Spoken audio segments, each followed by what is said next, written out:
Бүгүнкү сабактын тапшырмасы ошол дагы эле Маслоун пирамидасы боюнча сүйүү муктаждыгында жүрөбүз. Баланын кайгысын тең бөлүшүбүз керек экен да, өспүрүм курактачы. Мындайча айтканда, баланын кайгысын, кубанычын тең бөлүшөбүз, бирок эч качан кеңеш бербейт экенбиз дагы, аябайт экенбиз. Эгерде кеңеш бере турган болсок, биздин кеңешибиз жакпайт балага. Башка биз менен өзүнүн көйгөйүн, проблемасын чечишкиси келбей калат. Анан аяй турган болсок, байкуш, мен жардам берейин деп турган болсок, анда балдарыбыз жертва болуп калат экен, байкуш болуп калат экен. Жөн гана ооба сен капа болуп атасың, мен сезип атам, түшүнүп атам, ооба сен канчалык кайгылуу болуп атканыңды менин жүрөгүм оорутат, мен да билип турам деп эле айтат экенбиз. Сүйүнүп аткан болсок, сен үчүн кубанычтамын деп эле коет экенбиз. Кыскасы сезимдерин бөлүшөт экенбиз да.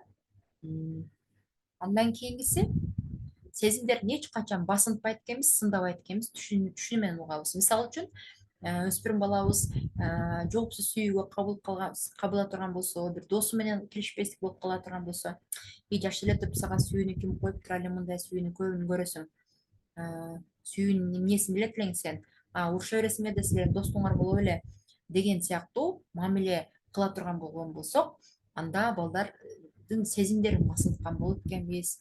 Балдардын көйгөйлөрүн теңсинбеген болот экенбиз дагы. Балдар бизге ишенбей, көйгөйлөрүн айтпай калат экен.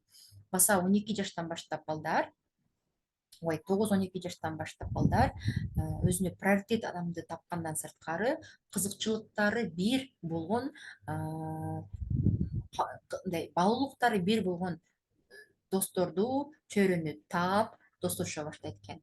9 жаштан 12 жашка чейин балдар уже достук эмне экендигин билип, чоң адамдар сыяктуу досторуна жоопкерчиликти, адамгерчиликти, сөзгө турууну, жардам берүүнү талап кылышат экен. Чоң адамдар сыяктуу, чоң адамдар биз достукка эмне талаптарды кылсак, 9 жаштан баштап балдар дагы ошондой талап кое баштайт экен. Эгерде балдар сатып кетүү, жалган айтуу, эки жүздүү кыла турган болсо, аябагандай капа болушат экен. 9 жашка чейин балдар досторунан жөн эле бирге көңүл ачып ойночу катары кабыл алса, 9 жаштан баштап булар чоң адамдар сыяктуу бири бирине колдоо, түшүнүшүү, мамиле кылышуу, чоң адамдардын талаптарын бири досторуна коюшат экен. Үчүнчү, мамилеңизди эң негизги тапшырма ушул жерде деп баса белгилеп айтайын. Эгерде өспүрүм балаңыз менен буга чейин кандайдыр бир мамилеңизде келишпестик болуп аткан болсо, анча мынча уруштар болгон болсо, балаңыздан ачык эле, кадимкидей эле кел экөөбүз мамилебизди жакшыртыш үчүн сага эмне кылсам жагат? Сен менден эмнени каалап атасың? Эмнени сурап атасың? Менин кандай сага кандай мамиле кылсам, биз экөөбүз мамилебиз жакшырат деп эле ачык эле суроону ортого таштайсыз. Балаңыздын оюн угат экенсиз дагы, ошого жараша мамиле кылып, аны аткарууга аракет кылышыбыз керек экен. Бул 3-чү тапшырма мага дагы чоң жаңылык болду. Мен баламдан сурап көрдүм. Балам бир нерсени айтты. Резкий кыйкырып жибербеңизчи. Мен ошондо баягындай эмне кылышты билбей калам, чочуп кетем деп айтты.